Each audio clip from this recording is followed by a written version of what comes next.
weltaare ɓiɓɓe fulɓe anndu diine maɗa fedde heblo sukaɓe afrique weltaare tv takkusan yoni to jiingue to marisa to jeeriyel tumbere to lojolo to mafondu to ɗalhaya to huddallay to sinthiane diakiri to agris ko on takkusan juula ha e nder galle alhaji oumar de to ha to galle alpha demba oumar sy to lexeba goural yero e ko taari ɗum kala ne jeeya e gardinɗi kabaruuji men to leydi mauritanie hono président directeur général société king pros gold woni société awoɓe ƴogoɓe kanŋe nder leydi mauritanie o joddima en audience e hoorejo leydi ndi hono mohamed cheikh el gaswani to leydi sénégal ma en jaaha to kaolack ko biyetenoɗo cheikh bengoli yalti aduna e nder salle de cérémonie e saaha kay mo miñi ko filetno lefol wonde kay gardiɗo conseil départemental mo kaolack to leydi to leydi mali ma en jaaha to legal bitegal bakko jikori e nder bamako ko jinnaɓe piton ɓiyuma debbo piggal musgal no feewi caggal nde ɓiɗɗo walno jammaji ɗiɗi ha jammaji tati boowal ko hen wasi fittadu makko bisimilla moon e ketti hotondirte joni joni jañuɗen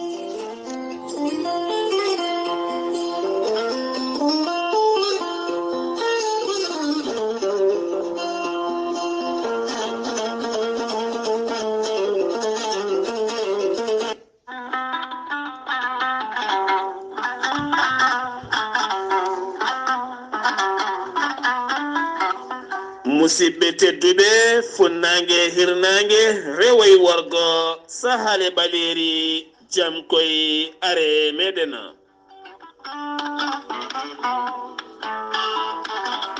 jam garɗo e men woni gorel teyya ko haako moƴƴo iwru koyen to korodinoro ko haako ko ala rewam ala effet a wulnat no gulnowo ata e mum aɗa yara aɗa yiito hen hoorema aɗa daña hen cellal maɗa gorel teyya an joguiɗo caɗele avc joguiɗo caɗele cardiaque joguiɗo caɗele ɗaɗi ɗo ƴiƴam dogata e nder ɗaɗi mum an jaaɗo ha wofɗi joguiɗo caɗele koyɗe joguiɗo caɗele rein jokkodir e gorel teyya sa jokkodiri e gorel teyya ma yiito hen hoore maɗa ma safro hen ñabbuji goɗɗi kewɗi ɗimin kalani e gorel teyya hewɓe kolliti guila ɓami yarde gorel teyya won ranfiji goɗɗi cuuɗino e nder mabɓe ɗin kala ɓe jiitima hen koye mabɓe an ɓandu wuloru ɓandu jaɗoru jottiɗo donkuɗoyade jama e juma ni jokkoyde enɗam jokkodire gorel teyya ko haako moƴƴo a ittat hen seeɗa kenwon hedde feccitande feccere kasuwarga gulna ndiyam ha wuula jaw juppa e nder he ɗacca ha ɓuuɓa ha wona mintaji 15 walla mintaji 20 aɗa hutoro ɗum aɗa yara waktu belɗoma kala ma yiiten hoorema an mo nangata taare joguiɗo caɗele sukara kala hutoro gorel teyya sa yiiɗi hebde ko laaɓi e gorel teyya jokkodirta koyɗe ɗe henno tonggode hetto joni jaɓana gorel teyya so tawi koto leydi sénégal gonɗa jokkodirta koye mamadou gayda mbatta ko 00221 77 128 23 46 so tawi koto leydi mauritanie jokkodirta koye boye ñasa 00222 47 85 20 96 so tawi koto leydi côte d'ivoire ko hamidou ba 00225 01 53 11 51 54 so tawi koto états-unis de amérique abouso kawral fouta business mbatta ko +1 34 77 01 56 77 so tawi koto leydi france ko haruna gayda mbatta ko 00337 82 33 80 55 so tawi ko site mabɓe internet mbatta ko www.gorelteyya.com ɓeɗo tongoɗe dokkuɗen ɗo hen kala leydi ndi gonɗa sa yiiɗi hedden ko laaɓi jokkodir eɗeɗo hen tongoɗe musidɓe tedduɓe jaren gorel teyya jiituɗen koye meɗen ko ha ko moƴƴo ko Allah addi ma en kala cellu Keɗtode kabaruuji mon e ɗemngal pulaar Afrique, Asie, Europe, Amérique, Moyen-Orient, Océanie. Jam hiire mon musidɓe tedduɓe eɗen gone mawnde sappo e goo lewru mboy hitande ujunnaji ɗiɗi e nogas ɗiɗi habaruji men e ɗemgal pulaar sawte ko musidɗo moon sehil mon Ghalii Abuu Bah to karallagal ko miñi men sehil men Saydou Abou Bah ko adi kamaruji men noon eɗen pecca sunare men e dendagal hettiyankoɓe jayde weltare ɓiɓɓe fulɓe andu diine ma kala jayde weltare ɓiɓɓe fulɓe andu diine maɗa weltare TV eɗen pecca sunare men e dendagal liksey banaɓe e gardugol ceerno Ablaye Sarr eɗen pecca sunare men faade dendagal likseyba naaɓe no didorno ha tengti noon e galle Dukuro naaɓe wondude e galleji kan han ɓedde likseyba jaltugol aduna sehila meɗen guiƴi meɗen biyetenoɗo Abou Demba Doukouré Abou Demba Mamadi Doukouré o ɓurno lollirde noon to Kongo Ponte Noir ko toon o ɓurno wurde o ɓuuri lollirde toon ko Mamadi noon kanko yalti aduna kikiɗe aljuma hannde o ko ɓooyani ɗo to kalten ɗo e nder Nouakchott eɗen pecca sunare men noon faade ɓesgu makko e faade jinnaɓe makko e faade koreji makko kala e faade liksem naɓe kala yo Allah yurmomo yaafoma harnamo aljanna kanko e dendagal mayɓe julde kala sababu nden sunare noon habaruji men ɗi hannde ma gona meftel tigui kabaruji men e ɗemgal pulaar to leydi Mauritanie puɗɗorɗen Mouhamed Cheikh El Ghazouani hoorejo leydi ndi o bismima o joddima en audience e président directeur général société biteɗo King Ross Golden Corporation on ko société ƴoggo kanŋe e nder leydi Mauritanie e nder audience o noon on gardiɗo société o biyeteɗo directeur société o biyeteɗo Jean Paul Rolland o holliri tigui o waɗi félicité hoorejo leydi ndi o holliri tigui weltare mum mawde no feewi e darde hoorejo leydi ndi daari kay ha société o wawi tigui jokkodirde no moƴƴi e laamu leydi Mauritanie o holliri noon wona golɗo lawol gadnol woni joddade makko e hoorejo leydi ndi saabu o holliri lebbi seeɗa caggal nde hoorejo leydi ndi subano Mouhamed Cheikh El Ghazouani yo arde leydi ndi en 2019 woni septembre lewru septembre ɓe jewtidino ɓe joddinoma en audience ɓe jewtinoma ko juutino feewi omo jarna kadi laamu leydi Mauritanie omo jarna hoorejo leydi ndi e darde laamu ngu dari noon e saaha kay société saaha kay min mabɓe biteɗo Tasias nde sumno cumo musmo hitande mayde nde 2021 o holliri tigui laamu leydi Mauritanie darinoma hen doole mum no didorno ha joni ko leydi Mauritanie keddoɗen alkamisa hanki o joɗima tokka hayɗi e dara ka hayɗi comité taw ko comité de gestion des projets d'appui à la sécurité alimentaire par les aménagements ruraux dans les wilayas de Gorgol et de Guidimara ɗi noon ko comité halfinaɓe kay ko fate rewidade e fate addude balle garoje wallidde miskineɓe tawteɓe nder wilaya mo Gorgol woni nder région de Gorgol ha e nder région de Guidimara kala ardi noon on comité ko conseiller technique ministre de kalfinaɗo ko fate julago e mbayladi hono biyeteɗo Mouhamed Oula Abdallahi ha joni ko leydi Mauritanie keddoɗen aljuma hande o ene tijja e nder Nouakchott lamrugo leydi Mauritanie ko délégation mawɗo taw ko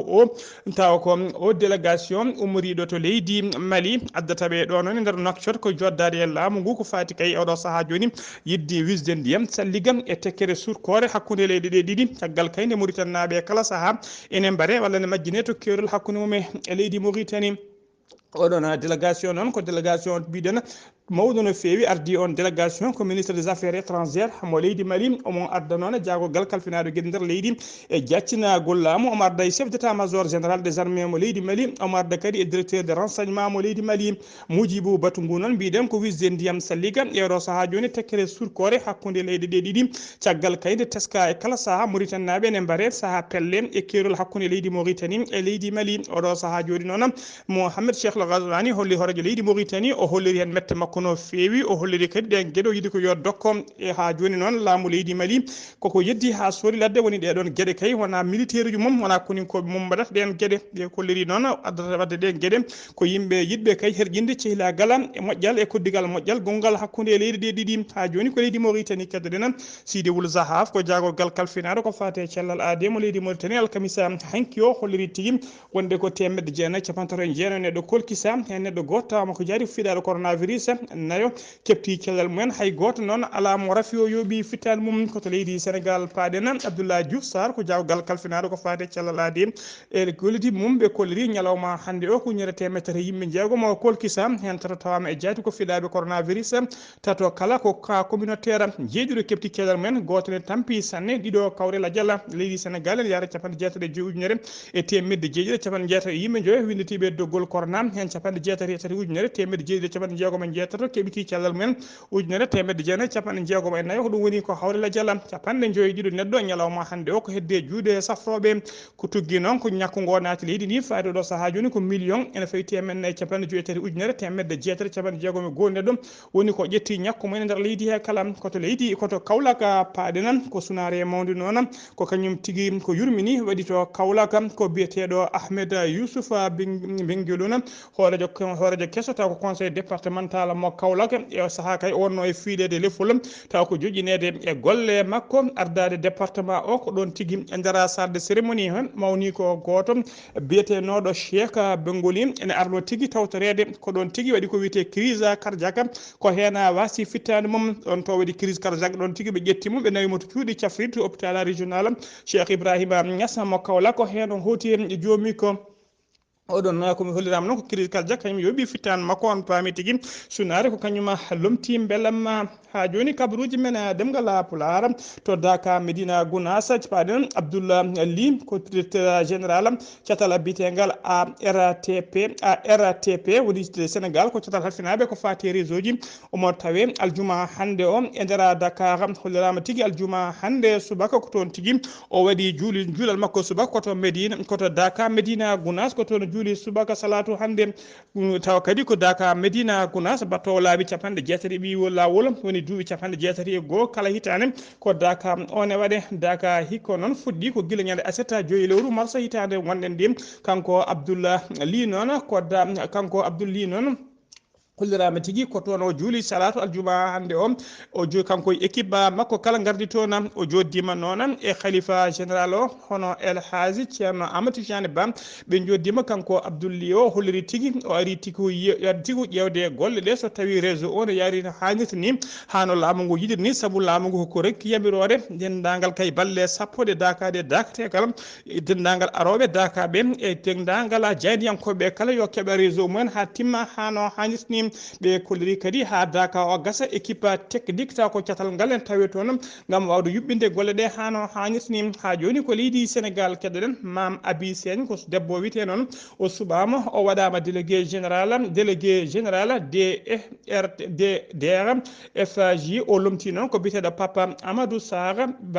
noon diwanoɗo e golle mum ha laaɓa caggal kayde wonno rewno tigui amde ha yalti dingarala o riwa e golle makko noon ñande jeetati lewru mars gonɗen ɗo ko nden tigui wonno haalande makko nden haalande noon ko hollirde tigui wonde e oɗo saaha joni yimɓe ne goni e 21e siècle wiyede ha joni debbo fotani salminde gorko o wi ko ɗum ko hunde fotani wonde o holliri noon e nder nokkuji ene waɗa saaha mawɓe babiraɓe walla wiyeteɓe seeremɓe calo rokkude calode nangude e junggo ene mawlo Allah holliri tigui so jamma ari ne nanga ko ɓuuri koyngal nanga ko ɓuuri junggo ɗum noon ko konngudi makko wona konngudam ɗina konngudi noon ne jetti tigui e nofuru Macky Sall hoorejo leydi ndi ñande o haalla ɗum ko ñande jeetati ñande jeenayyi ko nden tigui waɗi décret hollirde tigui wonde o riwama e golle makko ha laaɓi caggal kayde waɗi ko wiyete blasphème ha joni kabaruuji men ɗemngal pulaar so ɗum to leydi Sénégal ko to leydi Mali paɗen to leydi Mali jeen ha to legal bitegal Bakoji Koroni to noon ko tana musɗo wanno toon ñande aleta ɓennuɗo o ine wiyata altine jeetati lewru mars gonɗen ɗum to legal bitegal Bakoji Koroni e nder Bamako ko jinnaɓe suka debbo noon kañumen tigui caggal nde ɓe teski ɓiɗɗo mabɓe kala saaha heewi walde caggal galle waɗi balɗe ɗiɗi walla jammaji ɗiɗi ha jammaji tati joftani nde arti galle nde noon ko ɗon tigui ɓe piimo piggal musgal no fewi gam yidde reftindemo lawol caggal ɗum noon ko ɗon tigui o leeli ɗenemo cuuɗi cafridi tawa tigui omo wondi ko wiyete hémorragie interne ko ɗum yooɓi fittanu makko e nder cuuɗi cafridi ha joni kabaruji men ɗemgal pulaar uddirten kabaruji men koto dawlaji tentuɗi Amérique to wiyete Maryland toon noon ko sagata gorko walla ko babiraɗo biyeteɗo David Bennett jaaro duuɓi capanɗe joyyi e jeeɗiɗi biyeteɗo David Bennett jaaru du tan jeeɗiɗi ko kañuma tigi wonno neɗɗo gadano waɗede greffe tawa kadi ko greffe cœur de porc ko woni tigi ɓernde woni ɓernde babbatugal kañum ittuno waɗa e makko caggal kadi o ronkuno hebde ɓernde neɗɗo noon caggal lebbi ɗiɗi nde ɓernde nde senga e makko mo wuuri ko kanko yalti aduna ñande talata ɓennuɗo on hôpital mo Marilan noon kañumen tigi ɓayini communiqué o ñande alarba ɓennuɗo hollide tigi wonde o yalti aduna opération noon waɗana tigi waɗano ko guila janvier 2022 ko guila nden ko ɓernde babbatugal wonno e makko kanko yalti aduna o laatima noon neɗɗo gadano waɗede kay ɓernde kullel ha wawa wurde ko fotino ni hennene noon tiguiɓe kolleli ko yakare mawde ɓe jogui oɗo saaha joni wonde kay wadde firti koɓe mbawi ƴettude ɓernde kullon e kala saaha ɓe mbawa wadde ɗum e yimɓe so tawi kay wonde donki hebde gueɗe baɗe noon on entreprise noon biteɗo révise corps kañum tigui kañumen mbanno nden ɓerde taw ko mbabba tugal woni tigui port génétiquement modifié ko kamɓe on noon ɓe kamɓe kadi mbanno greffe taw ko greffe des reins noon ko wonande kullel kadi ɓe mbaɗino ɗum e neɗɗo goto ɗum wonno koye octobre 2021 musidɓe tedduɓe gasi ha laaɓi ceera ko ɗum ɗo wonno kabaruuji mumen e ɗemngal pulaar jayde weltare ɓiɓɓe fulɓe andu diine maɗa eɗen duwono dendagal ɓesgu liksebe naɓe kala ha tengti e galle Dukuro naɓe galtugol aduna musidɗo men sehila meɗen biyeteɗo Abou Demba Doukouré enen mbiya yo Allah yurmomo yafomo harnamo aljanna kanko e dendagal mayɓe julɓe kala